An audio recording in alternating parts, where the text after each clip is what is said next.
जी, तो अब अगर हम लोग राजनीतिक बातचीत करें सर, एसआईआर की घोषणा हो गई है। हम्म, 12 राज्यों में एसआईआर होगा सर। एक राज्य का एसआईआर तो अभी संभल नहीं रहा, वो तो सुप्रीम कोर्ट में लंबित है, चुनाव की प्रक्रिया शुरू हो गई, लेकिन अभी भी सवाल उठ रहे हैं कि भई फाइनल ड्राफ्ट लिस्ट आएगी, फाइनल वोटर लिस्ट आएगी। तो ऐसे में 12 और राज्यों का घोषित कर दी है, जबकि बंगाल की कहानी हम लोग जानते हैं, मुख्यमंत्री कह चुकी हैं कि भई हम लोग तो इसका विरोध करेंगे। तो ये कदम को आप कैसे देखते हैं सर? मुझे लगता है कि जो संवैधानिक मर्यादा है उसका पालन होना चाहिए था।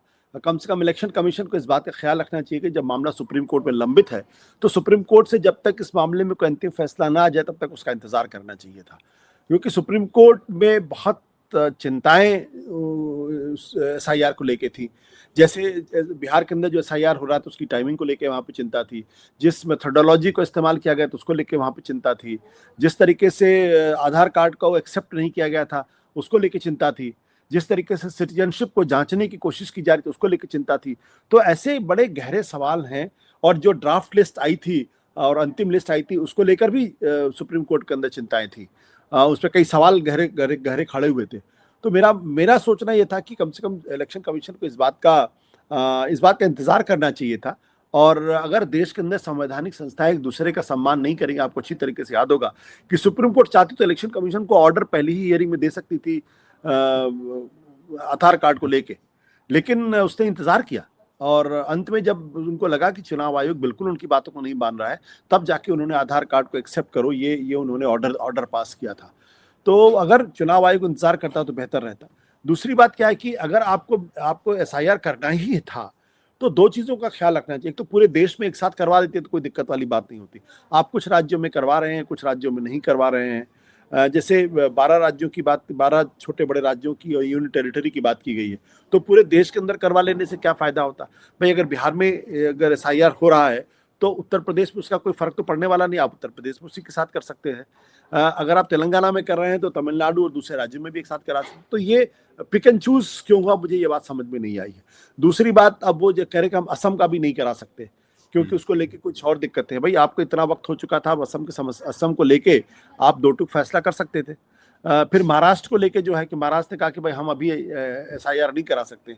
तो ये फैसला अगर आपको बिहार के विधानसभा के ठीक चुनाव के पहले अगर आपको एसआईआर करवाना था, इतनी ज्यादा इमरजेंसी थी, इतनी ज्यादा आपातकाल आपको महसूस हो रहा था, तो फिर आप महाराष्ट्र सरकार की बातों को क्यों सुन रहे हैं?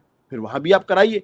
और जो वहां के लोकल बॉडी चुनाव है उसको या तो पोस्टपोन करिए या उसके पहले कर दिया। अभी तक तो मुझे ध्यान नहीं कि लोकल बॉडीज के इलेक्शन का अनाउंसमेंट हुआ है, लेकिन वहाँ और वो करीब 3 या 4 साल से लंबित पड़ा हुआ है। वहां पे क्यों नहीं करा पा रही सरकार, अलग तरीके का प्रश्न है। लेकिन आप महाराष्ट्र की बात को सुनते हैं, आप बिहार के लोगों की बात को नहीं सुनते हैं, तो ये थोड़ा सा हैरान करने वाला है। वैसे सिद्धांततः मैं ये मानता हूं कि एसआईआर होना चाहिए और बहुत गहन उसकी परीक्षण होना चाहिए था, लेकिन 1 महीने का वक्त देना मुझे नहीं लगता कि ये संभव है, क्योंकि इस 1 महीने की वजह से जो तमाम त्रुटियां हमको बिहार में दिखाई पड़ी हैं, जो आपाधापी उसको दिखाई पड़ी, लोगों को चिंता परेशानी दिखाई पड़ी है, उससे लगता है कि कोई ज्यादा सबक सीखा नहीं है चुनाव आयोग ने। नहीं, सबक तो सीखा नहीं होगा सर, ये सबक तो लग रहा है कि किसी पार्टी को फायदा पहुंचाने के लिए किया जा रहा है।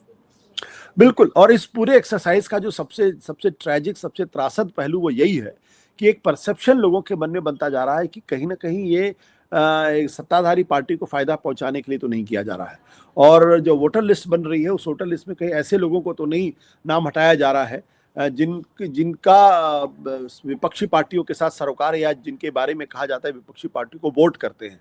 अगर ये आशंका है तो इस आशंका का समाधान करने की कोशिश करनी चाहिए थी, लेकिन इस आशंका का समाधान करता हुआ चुनाव आयोग बिल्कुल दिखाई नहीं पड़ रहा है। आपको अच्छी तरीके से याद होगा जब बिहार में एसआईआर की शुरुआत हुई थी तो उसके कुछ ही दिनों बाद सोर्सेस के हवाले से खबर प्लांट हुई थी कि बड़ी संख्या में बांग्लादेशियों और रोहिंग्याओं की पहचान की गई है। और बाद में जब ड्राफ्ट लिस्ट आई तो उसमें ना तो रोहिंग्या का जिक्र था और ना ही बांग्लादेशियों का जिक्र था। जब फाइनल लिस्ट आई उसमें भी रोहिंग्या और बांग्लादेशियों का जिक्र नहीं था, घुसपैठियों का जिक्र नहीं था। तो एक तरफ सोर्सेज के हवाले से ऐसी खबरों को प्लांट किया जाता है और दूसरी तरफ जब लिस्ट आती तो उसमें बांग्लादेशी और रोहिंग्या नहीं होते हैं। और ये बात हमने देखी कि जो बात चुनाव आयोग के सोर्सेज के हवाले से कही जा रही थी, वही भारतीय जनता पार्टी के तमाम बड़े नेता टीवी डिबेट्स में आके ये कहते थे कि भाई एसआईआर इसलिए कराया जा रहा था क्योंकि इसमें बड़ी पैमाने पर घुसपैठिए हैं और इन घुसपैठियों को जो विपक्षी पार्टियां हैं वो वोट बैंक के तौर पर तैयार रखना चाहती हैं और इसीलिए वो एसआईआर के विरोध कर रही थी।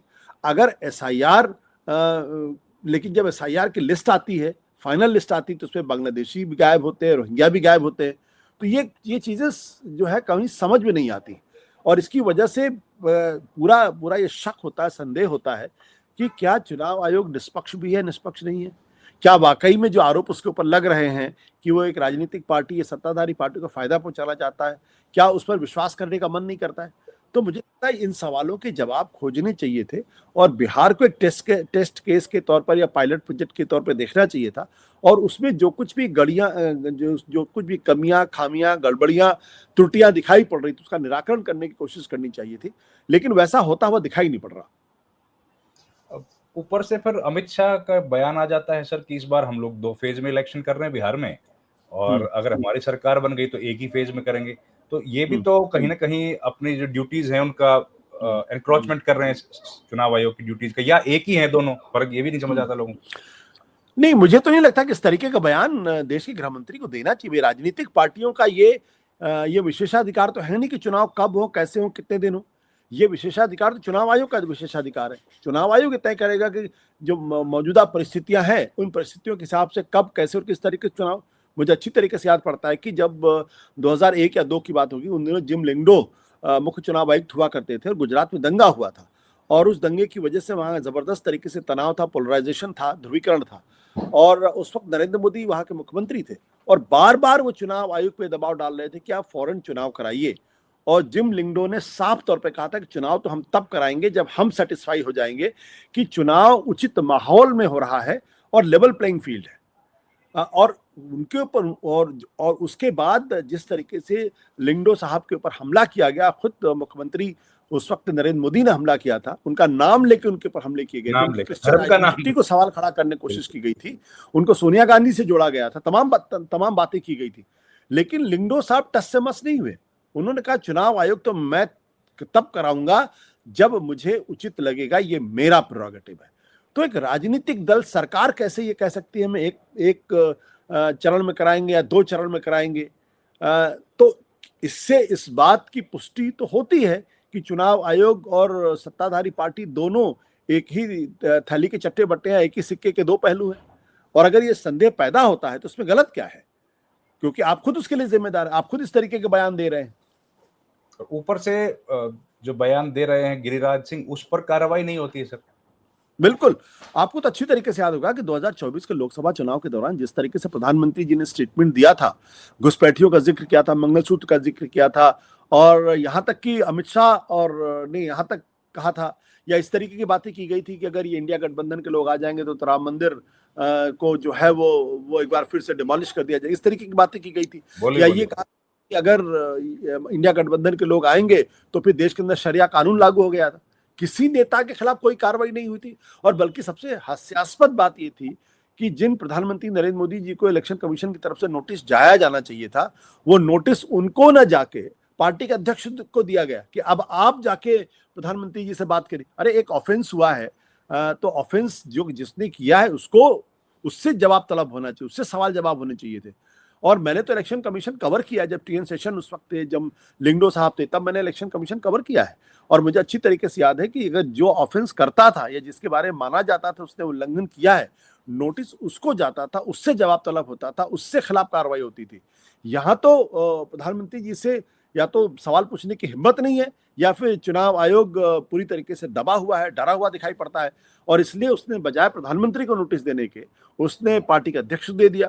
और चूंकि कोई गहरे आरोप न लगे इसलिए जो नोटिस राहुल गांधी को दिया जाना चाहिए था वो नोटिस उन्होंने पार्टी के अध्यक्ष मल्लिकार्जुन खड़गे को दे दिया, ताकि हम कह सकें देखो हम तो लेवल प्लेइंग फील्ड है, हम तो पूरी तरीके से निष्पक्ष हैं, जो एक्शन हम प्रधानमंत्री जी के खिलाफ करते उसी तरीके का हम राहुल गांधी। दोनों ही परिस्थितियां गलत थी, दोनों ही एक्शन गलत थे। कायदे से राहुल गांधी को अगर उनको लगता था कि राहुल गांधी ने किसी चीज का उल्लंघन किया है तो सीधे जवाब तलब राहुल गांधी से पूछना चाहिए, उनको कटघरे में खड़ा करना चाहिए था। और अगर प्रधानमंत्री जी ने किया तो और प्रधानमंत्री जी ने तो किया था, चुनाव आयोग के मॉडल कोड ऑफ कंडक्ट का खुला उल्लंघन था, लेकिन कोई कार्रवाई नहीं हुई। तो इसलिए आपको अच्छी तरीके से दिल्ली का चुनाव हो रहा था विधानसभा का, तब क्या क्या नारे नहीं लगाए गए थे।